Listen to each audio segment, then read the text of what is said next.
Welcome to the City Current Show. I'm your host, Andrew Bartolotta. We're always honored to bring you inspiring stories of individuals and organizations making an impact, empowering the good in our community and around the globe.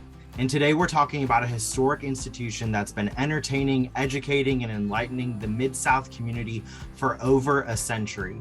Under the leadership of the president and CEO, Brett Batterson, the theater has expanded its programming, bringing the best of Broadway, music, comedy, and community events to its stages, while also prioritizing education and community engagement initiatives. Today, we're thrilled to learn more about the history, impact, and vision of the Orpheum Theatre Group and how they are transforming lives, Memphis, and the world through the power of performing arts. Brett Batterson, president and CEO, thank you so much for joining us today. Well, Andrew, thank you for having me. I'm honored to be here. I'll share a brief history for the Orpheum Theatre Group, including its evolution to its current day-to-day operations and programming, defying both gravity. There's a wicked pun there. Yeah, I got it. Through a fire, the Great Depression, a pandemic, and resurgence of downtown revitalization. Yeah, it is quite a history. It starts in 1890 when a opera house was built on the site of a former coal yard at the corner of Main and Beale. And it was called the Grand Opera House, opened in 1890. It was very spectacular. And in 1907, it was sold to the Orpheum Vaudeville Circuit. So in 1907, it became the Orpheum, the name we still use today. In 1923, unfortunately, after a performance by Blossom Seeley, that theater burned to the ground. Complete loss. So the city and the Orpheum Circuit and everybody gathered together and decided to rebuild a theater on that corner. And it took them 5 years to complete it. And on November 19th of 1928, the new Orpheum, which is what we still have, is the new Orpheum. The new Orpheum Theater opened at the corner of Main and Beale. It was full of gold and gilt and mighty Wurlitzer organ, and it was the pride of Memphis when it opened. It continued operating as a vaudeville theater and called the Orpheum until vaudeville started losing favor to moving pictures, if you will, motion pictures, I guess. And so in 1940, they put the Orpheum up for sale, and M.A. Lightman purchased it and made it the Malco, changed the name to the Malco, and it was the flagship Malco movie theater starting in 1940. So most Memphians of the certain generation now that grew up in the 40s and 50s and even the 60s remember it as the Malco from their youth. And then in 1975, when single screen large downtown movie theaters fell out of favor and the Malco started building more suburban multiplex theaters with smaller seating capacity, the Malco decided to sell it. And so a group of concerned citizens here in Memphis created the Memphis Development Foundation and purchased it, renamed it the Orpheum again, started presenting live stage shows in it. And that's the group that actually has evolved into the Orpheum Theatre Group, the Memphis Development Foundation. In 1980, they hired my predecessor, Pat Halloran, and together they raised $5 million to do the first renovation of the building and reopened it again after that renovation and started doing almost exclusively, or not exclusively, primarily Broadway programming, bringing Broadway to Memphis. That continued on until Pat retired in 2015, and they hired me to move to Memphis and to take over. And we changed the name from the Memphis Development Foundation to the Orpheum Theatre Group at that time, early on after my arrival, because it was more inclusive. Foundation makes it sound like we're giving away money when in fact we're asking people to donate money as a nonprofit. And also, just prior to Pat's retirement, they opened the Halloran Center for Performing Arts and Education right next door to the historic Orpheum. That was in 2015, the fall of 2015. I came in December of 15. And that gave us, two venues as opposed to one, gave us more space for arts education. And so Orpheum Theatre Group seemed like a more all-encompassing name. And since that time, I've just had a blast keeping it going. Like you said, we survived the pandemic. We did that by playing mini golf on our stage and doing concerts in our parking lot when it was okay to gather outdoors. And because the first theater that was on this site also survived the pandemic of 1918, this venue, I guess, has in a way survived two pandemics, plus the Great Depression, plus two world wars, plus. So it's going to keep going. These two buildings are going to be here a long time serving Memphis. And I feel like my job is to be a caretaker for, however long my tenure is at the Orpheum, however long I'm lucky enough to be here. I just want to leave it better than we found it. And that's where we are today. Absolutely. I love that rich history, and everyone has a story about the Orpheum, whether it was watching a movie at the Malco back in the day, or it is enjoying so many great Broadway productions. Broadway at the Orpheum, as you mentioned, has become the signature program for the theater.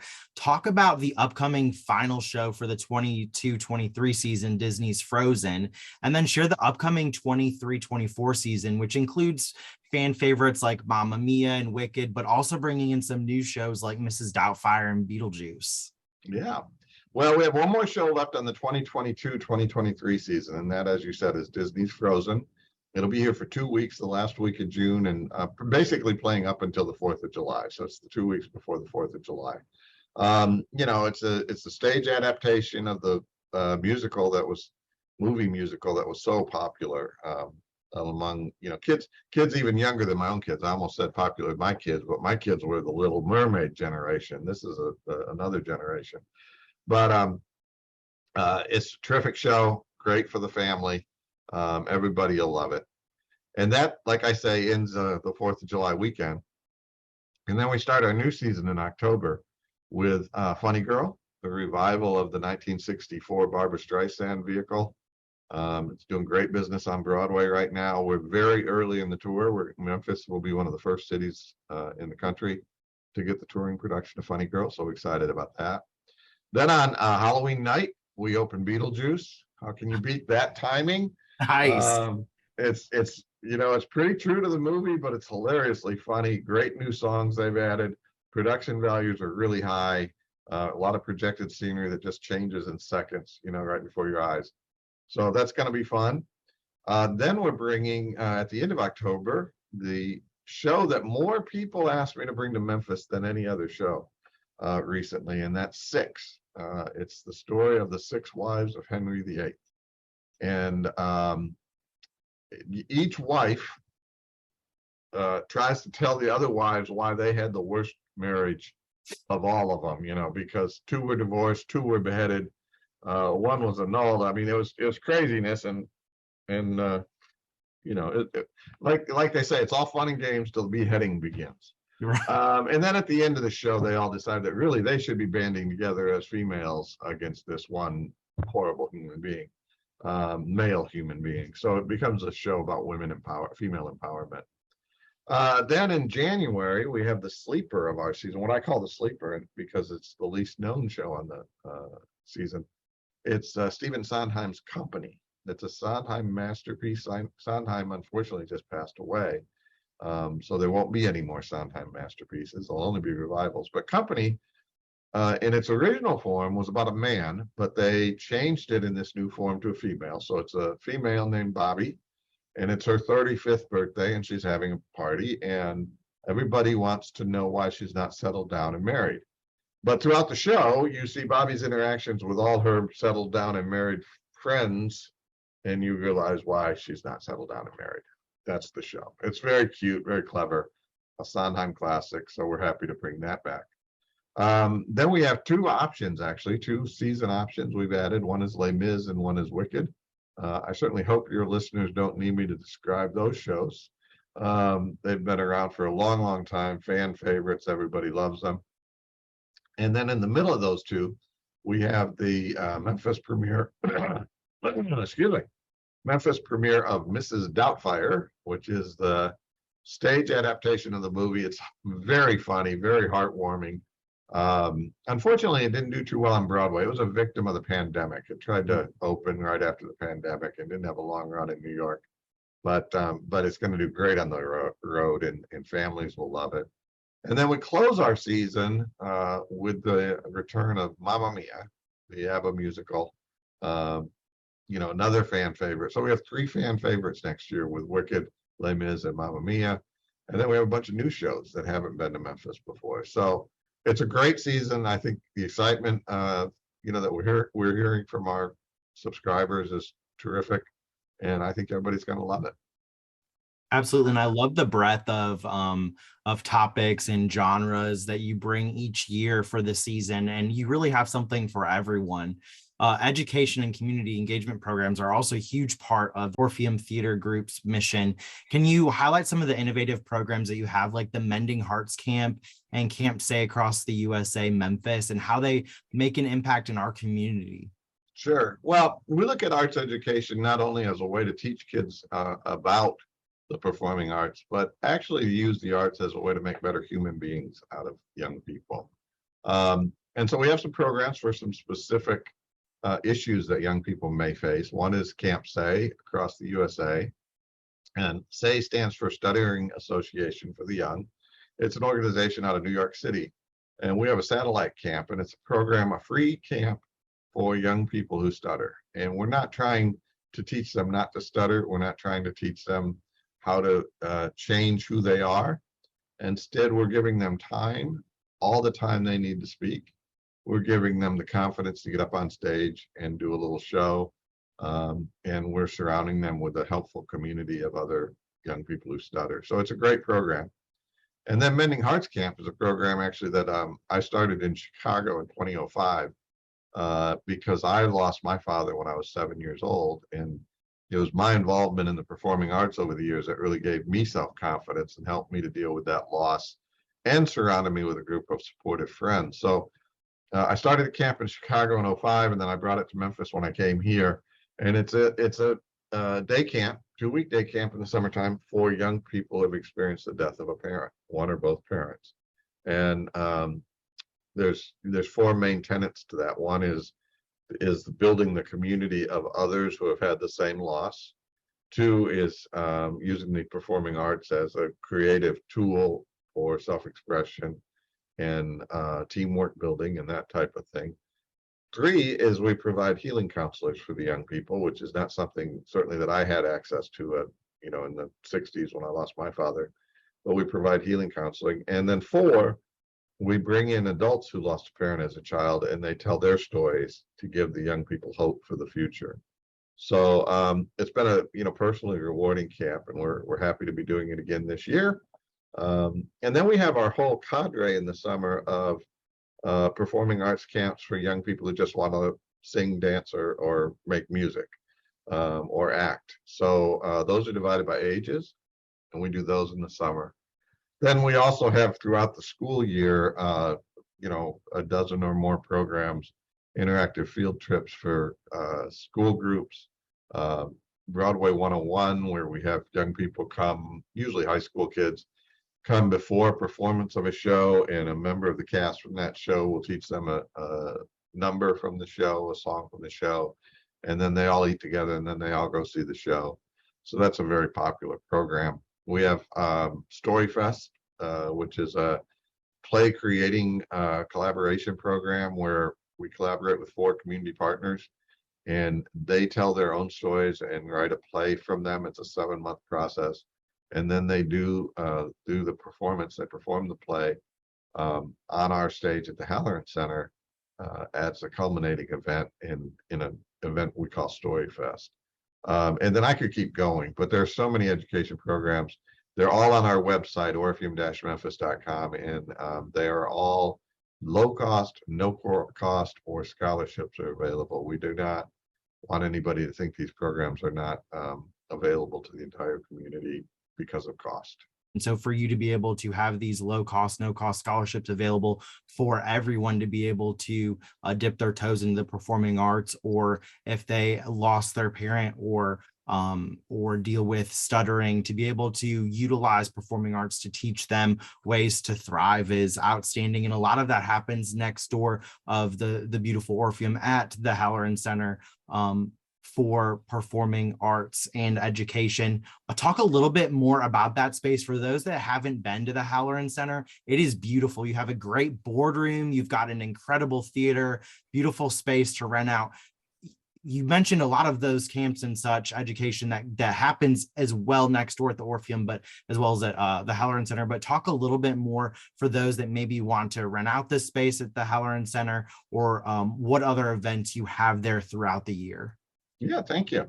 The Halloran Center is primarily an education space. We have a classroom, we have a couple of dance rooms, we have a television studio. But in addition to being an education space, it also has a 361 seat performing arts theater that we do a number of programs in. We have a on-stage music series where we bring in musical acts that perform. We have a on-stage illusionist series, which is magic. We have a partnership with the Memphis Symphony Orchestra that is Bob Moody does it, the conductor, music director of the orchestra, and it's called the Orchestra Unplugged. And it's really, Bob will pick a piece or a number of pieces from evening, and he explains the piece before the orchestra plays it. So it's a really fascinating way for lovers of classical music to understand the music before rather than just hearing it, they get, told, and he's very entertaining. He's a charming host. So that's a great program. We've got a songwriter series, a Memphis songwriter series, where Mark Edgar Stewart invites songwriters from the Memphis area to come and play some of their songs and explain the meanings and the reasons and the motivations behind the music. So we have all that programming going on. And then, as you say, we have many rental spaces. We do a lot of weddings. Weddings are amazingly lucrative. So we do a lot of weddings. We have a huge rehearsal space / multi-purpose ballroom / sit-down dinner space. So we do a lot of that business. We do small trade show type things where, somebody might be hosting a couple hundred people and have 5 trade show booths that they can set up in our lobbies. So we do a lot of that. And we do a lot of Christmas parties. Oh my goodness. A lot of holiday parties at the Halloran Center. So there's a lot of uses. It's a remarkably beautiful space. And if you haven't been there, definitely look at the website and look for events to enjoy some of the beautiful programming there. As a nonprofit organization, you rely on the support of corporate and individual donors as well as volunteers. Share the various business and support opportunities available for those who wish to contribute to your organization's mission, and then some of those volunteer opportunities as well. That's great. Thank you. You're asking wonderful questions. Thank you. Yes, we are a 501c3 nonprofit. We are an educational institution, and that's where our nonprofit status comes from. And as I just mentioned earlier, with all of those education programs being free, low cost, or scholarship, that's where most of our fundraising happens. We're raising money for education constantly. We're also raising money to help maintain the historic building at the Orpheum. There's always some work that needs to be done. There's always something breaking down. So we have a very active fundraising department. Our development team has to raise about $2.5 million every year to pay for all those programs. And we do that through individual solicitations, corporate partnerships. We have some great corporate partners, foundation support, events. We have an annual soiree. We have a golf tournament. All those things come into providing that support, and it's vital to what we do. It really allows us to do all the work that we do for the community. And so we appreciate the support. And Memphis is very generous, as you know. Memphis is a generous city, and so we appreciate the support that we get. Now, reading your biography, I was really interested about the Memphis Cultural Coalition, which was founded by you, which is like a roundtable of leaders in the arts and culture sector. Can you share a little bit more about the coalition's purpose and how it contributes to the cultural landscape of Memphis and the region? Yeah, when I came, I realized that the leaders of all of these arts and culture organizations in Memphis really didn't have an outlet for communication. And so it's a simple idea. Let's get together and break bread and share what we're doing. and then look for synergies. And when needed, let's join together if there's something we want to work together towards achieving. And it's been going on now, I guess, 7 years. The current leader is a young woman from the Clyburn Temple, and doing a great job. It's an open door policy. All the cultural institutions in the city are welcome to join us. We meet about every other month now. We were meeting monthly for a number of years, but after the pandemic, coming out of the pandemic, we've just found it easier to meet every other month.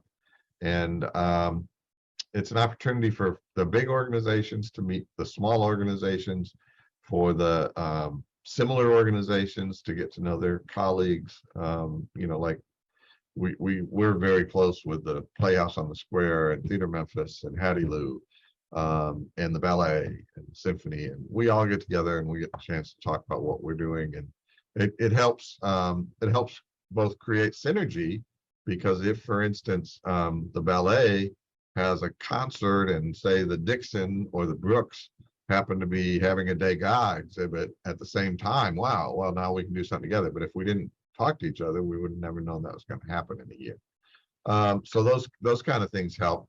Plus, it also helps create or prevent stepping on each other's toes. Everybody kind of knows what the others are planning, and it keeps us from having some like confluence of like everybody's gala on the same Saturday night. It helps keep that from happening. So it's been real rewarding, and now I'm just another member. I get the credit for having started it, but all I did was to make the first invitations to get the group together, and now it's led by others, and it's going great. Well, I love that you have this coalition because, like you said, the synergy is super important. And a lot of nonprofits work in silos. And what I love about the Memphis and Mid-South community is there's power and collective impact. So being able to bring these similar organizations in the arts and culture sector together to say, yeah, let's not have our huge gala on the same night. Let's think about, okay, if there's an activation with a certain theme or topic, let's see how we can collaborate and bring people together. And so it's such an important piece that hopefully a lot of other industries emulate, to be able to realize that, like I said, there's power and collective impact in working together. And Memphis seems to really be at the forefront of doing so, to not have all of these silos of different things, and for the consumers and the general public to know, okay, cool, you're working together. So I know that the big fundraising event, the Orpheum, hopefully is not the same night as the huge fundraising event at the Dixon or the Brooks or what have you. And then there's some ways that you can, okay, here's some theming that comes together where I can have my family learn about a certain topic or trend or what have you, and then go to another arts and performing arts center to be able to learn that. So it's super cool that you brought that to our area, and it continues to thrive. What puts a smile on your face when you look at the work that you're doing each day to be a landmark for performing arts and bringing world-class performances, providing a platform for local artists to thrive in our community? For me, it's all about the people. It's all about the people, from the artists, the biggest artists, from bringing John Mellencamp or whoever it might be, to the kids, in the very first year of an education program. Our patrons, the people that come see it, to see them happy, to see them enjoying it, to see the benefits of the education programs, to see, the words of encouragement we receive from foundations and corporations. So it's all about people. This is a people business. People think, you're in show business. Well, yeah, we're in show business, but we're actually in the people business, and we're actually in the memory making business. We want everybody who interacts with the Orpheum to have a positive memory that lasts them the rest of their lives. And that's what brings a smile to my face. I love that. And I'm thinking there's so many core memories I have of being at the Orpheum with my family, with my children, and just, you're right. It's being about the people business and being that memory maker to have those lasting memories that just transcend all the others, that because performing arts is so visual. So to be able to have those core memories are so long lasting and a great thing to have in our community. Again, where can people go to learn more about the Orpheum Theatre Group, Halloran Center for Performing Arts and Education, purchase tickets and support your efforts? Absolutely everything is on our website at it's orpheum-memphis.com, and it has all the information about everything you just mentioned. Well, Brett, thank you so much for all you do, your team does to bring world-class performing arts to our area. Thank you for coming on the show. Well, thanks for having me. It's a real pleasure to be here.